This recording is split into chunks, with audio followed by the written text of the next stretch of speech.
Guys, welcome to another video. For those of you that are new, my name is Anna and this is Home and Garden with Anna. Yeah, I'm coming out. Yeah, I'm coming out. I'm gonna come out. So we're still in Florida and I just recently did a bedroom makeover in the guest room, and while I was going through decor, I ran across this beautiful head planter that's rather very heavy. I thought she's too pretty to sit in the closet and not get used, and I didn't want to sell her. So we're going to go ahead and get her planted up with all of these beautiful succulents that I have laid out here. I have 8 succulents. Some of them can be divided, but I still don't know if that's going to be enough to make this look beautiful, but we'll see. I really wanted to get some draping succulents and couldn't find any anywhere here, so we're going to work with what we have. I'm hoping to be able to make this look gorgeous and full and beautiful. One thing about succulents is they thrive when they are together. They thrive when they are jam-packed together, and they can probably live like that for, I don't know, up to a year before you have to think about transplanting. That's exciting. So you can get away with planting in a small planter. This one is hollow all the way to the base. It did not have a hole in it when we bought it. We paid $40 for this. I really loved this. So it's a shame that she was sitting in the closet for so long. I think it's meant to go outside, and maybe I'll end up putting it outside here. We don't get any direct sunlight on the porch here. We'll see. My thought is I really just want to have it here in the house, but finding the proper light for your succulents can be really difficult, so we're just gonna have to play with that for a while, play with placement. But it didn't have a drainage hole in it, so Ernie took a diamond bit and he drilled a couple of drainage holes in the bottom for me so that the plants can drain. You can actually plant your succulents in something that doesn't have drainage holes, but it's a little bit more trouble for you to have to go through. So if you can find a container where it has drain holes already, or you're able to put drain holes in it, that would be the better option for you. I found this little tray. I was looking for a concrete or terracotta type tray to go underneath this that matched as far as color went, and I couldn't find one, but I found this little black plastic one that's kind of beaded on the edges, and I think that it looks pretty good. And then to water it, I found this at the grocery store actually. It is I think it's meant for oil, and it's just like a little squirt bottle. That is what you're gonna want to water your succulents with. And then as far as the soil goes, I picked up a cactus and succulent mix. It's mostly fine. It does have some bigger bits in it, not huge. That is helping with drainage as well. It's really important when you're planting succulents that you use something that drains really well and something that mimics their natural habitat. And that's why when you go to the store, you see that they have specific soils for specific things. And so it's really important to make sure that you're planting these in the proper soil mix. Okay, the first thing I'm going to do is take a paper towel and put it at the bottom of my planter, and all that's going to do is stop the soil from wanting to go through the holes when I water. You can use a coffee filter too. I just don't have any here. But we're just going to do that. The paper towel will eventually break down, and by the time it does, the roots of all of the succulents are going to hold the soil nice in the pot. So I'm going to go ahead at this point and just get my pot filled up. And I'm making quite a mess. It's the kitchen, I know. It's pretty sterile soil, right? Because coming out of the bag, so we're okay. I have it filled up almost to the top, maybe a little bit more in here. If I have to take some out, I'm okay with that, but we're gonna be building this up. I really would have loved to have something that draped, and I couldn't find anything, so that's okay, that's okay. So this is the front, this is the back. I'm gonna start building the front first. So I have this one is called Bleeding Heart. This is the only one that I have that has a little bit of a drape on it, and it might be because it's suffering from water. So I'm gonna go ahead and take that out. And this actually has 3 plants. So I'm gonna go ahead and separate this plant and grab the one that's drapey the most. You see here, I have 3 plants out of 1, so that's nice. And think I'm going to just kind of place this one like this, so it's kind of hanging over. I think that'd be really pretty. Yeah, just like that. I like that. I have a couple of options here for like a floral little crown type thing. And I thought this one was so pretty. Sudervia Dark Elf. I love the color of green in it, and it's got little tips of, like, it's like the tips are a little bronzy. Just very pretty. Go ahead and take that one out. And you can strip most of the soil out from around the roots on these to make room, and that's how you're able to pack so many into such a small space. But that would look so pretty off to the side like this. Oh, she's pretty. Isn't she pretty? Just like that. Oh yeah. And you don't have to worry about any of these roots being exposed. Show you from back here, because I'm going to be building this all up. Every single root is going to be covered, so you don't have to worry about that right now. Right now, all we're concerned about is placement. I'm going to tuck something, a little bit of a different leaf structure. Now this one has 3 plants in it, and this is the, oh my, I can't say the name, Kalancho Fedschenkui variegata. That is the name. We're going to go ahead and take that one off. And separating these is really nice because you end up with different size plants. For instance, this is the baby and this is the mama. We can use these little tiny ones to tuck into little tiny spaces like this. As they continue to grow, they'll start filling in even more. Take off these lower leaves. I don't really like the way some of these leaves are looking. Leave the nice healthy ones. Now I picked these up at Lowe's, and although they look decent, they're not great.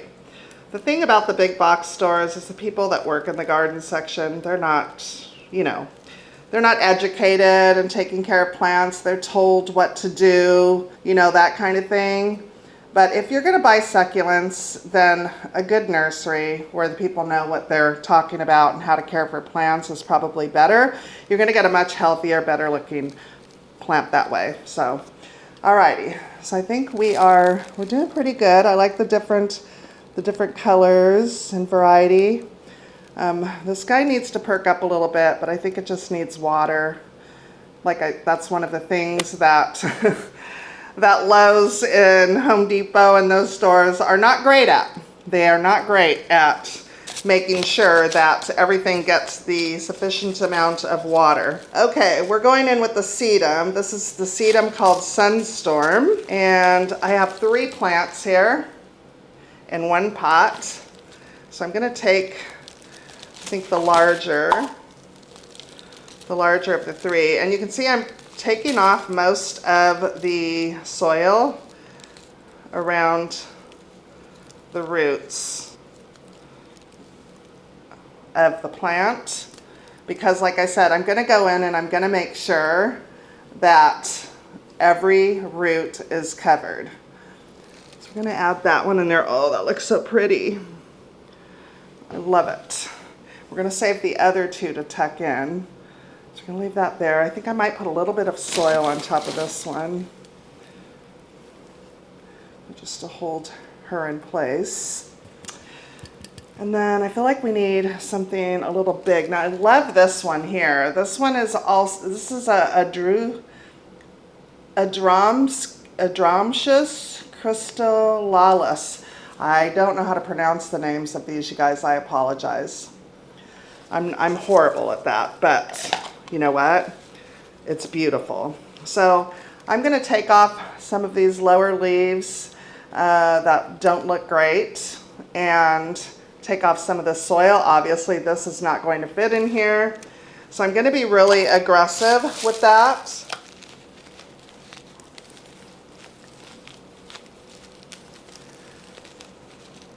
I really just want the plant and the roots. I don't know that I'd be able to pull them apart at this point. Oh, that one popped right up, but you know what, that's okay.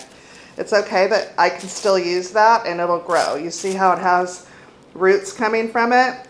Succulents are really, really easy that way. There we go. So I have this one. What I'm gonna do, just pop this one back here, just like that. All right, I have one more large succulent. This one is the red sky. It's a hybrid, and I love the color. You see how the color here and here like mimic each other? I would love to get this one right back here. And then we only have the center here to fill in. We get all the outer edges taken care of. Again, taking off most of the soil, leaving just the roots of the plant, and grooming off any spent leaves, just like that. Give you an inside look of what we're looking like. Again, no worries, those are all going to be covered up. Right now, we are just trying to get the beautiful placement of everything.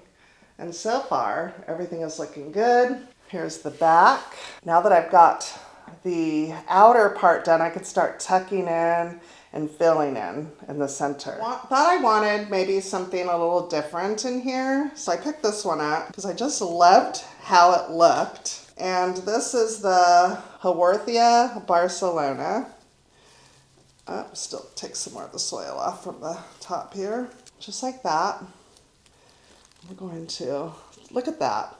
Doesn't that look beautiful? It just brings a whole different, like, structure. I love the leaves on this, so pretty. Okay, we don't have much more room, guys, but I have this beautiful burgundy color over here. So I'm gonna take one of my other little plants from that main mama plant, and we're gonna put her back here, but I'm gonna take this lower leaf off. I'm not really liking the way that one's looking.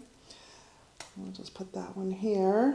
I don't really believe this was like the healthiest plant. This particular one that I'm doing was not like the healthiest, but we're giving it a home. I have a wooden skewer I'm gonna use to like kind of move things around here, so I could just shove this down inside here, inside the soil. I have a second head planter and I might have enough. I don't know, we'll see. I wanted to get this pretty packed. We shall see what I have room for. Okay, I have one more leaf structure that I want to add. I don't really have anything like this, and these are the Fasula variegata, and they're little tiny ones. So I thought they would be great little, I picked them up because I thought they would be great little, you know, plugs to put in. Again, I'm gonna remove most of the soil from around them. Let's get those tucked in. You know, I used to hate succulents. I was not a fan of them at all. And till I started seeing how beautiful when you start pairing them with each other, how beautiful you can make an arrangement. And you guys know I love to make arrangements. It's my jam. And what better to do that with than with succulents. Some of these plants have little bitty ones like this, and those are perfect to add to the little tiny spots like this. I use my little wooden skewer to tuck her in. Do I have room for any more? And I know lots of people are gonna say it's too full, doesn't work. But have you ever been to those flower shops where they sell these beautiful planters full of succulents? Those have been in there for a while. Most likely are going to need to be transplanted within the year of you buying it. That's why they do it, because they have high impact.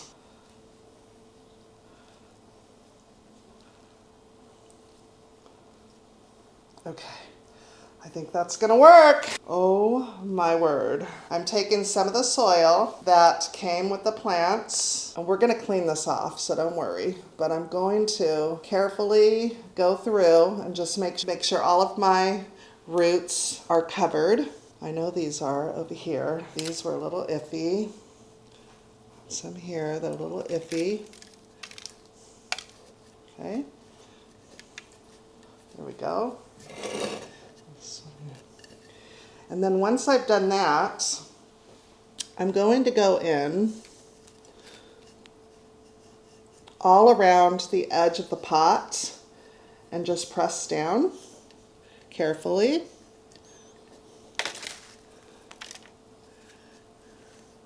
And the reason for that is we have mounded this, and because we've mounded it, water is going to want to run down and out of the pot. And if we leave a little divot in the ends here, that's where the water will lie.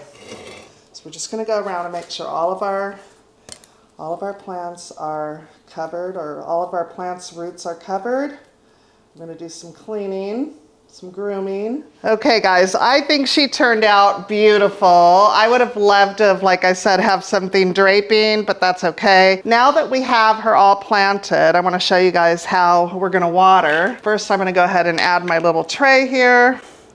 This is the perfect size. I don't think this tray looks half bad. I think it looks okay. It's not super distracting. I'll have to keep and it was only a couple of bucks, so I think I will keep my eye open for one that matches her a little better. But for now, I think that looks really good. Now, a turkey baster or a syringe of some sort would be really nice to water this. But like I said, we're just using this little bottle that's meant for oil in your kitchen. And we're just gonna go in just like this and squirt in between each of the plants. There's a little bit more care than watering your regular plants because, you know, you want to make sure that you're getting in between the succulents. You want to make sure water's not draining out. You want to make sure that all your plants are getting covered. Some of these plants you have to be really careful with because if you scratch the leaves, they'll just stay like that forever and they won't look great. As I'm watering, and if I see water spilling out in any area, I'm going in and just tucking it in with my finger. Go. And I see the water draining over here. That's good. I think we are in good shape. Okay, I've decided to put our little head planter right here on Ernie's bar. It's right next to a window, so it's gonna get nice bright light, but not direct sunlight. And then in the evenings, it'll get the light from the lamp as well. The lighting is very tricky in this house, so it might take some maneuvering. If need be, I do have a plant stand that she can sit on in front of the window if that's what we need to do. I think she looks really beautiful here. That is gonna do it for today's video. I know it's short and sweet, but I thought this was a project you guys would all enjoy. And I thought maybe you'd want to create something like this in your home, especially on these hot days when maybe you're not spending a ton of time out in your garden and you can do an indoor project at home that's not super messy, but super satisfying. Thanks so much for watching today, guys. I appreciate you, and we'll see you in the next video. Bye. Yeah, I'm coming out.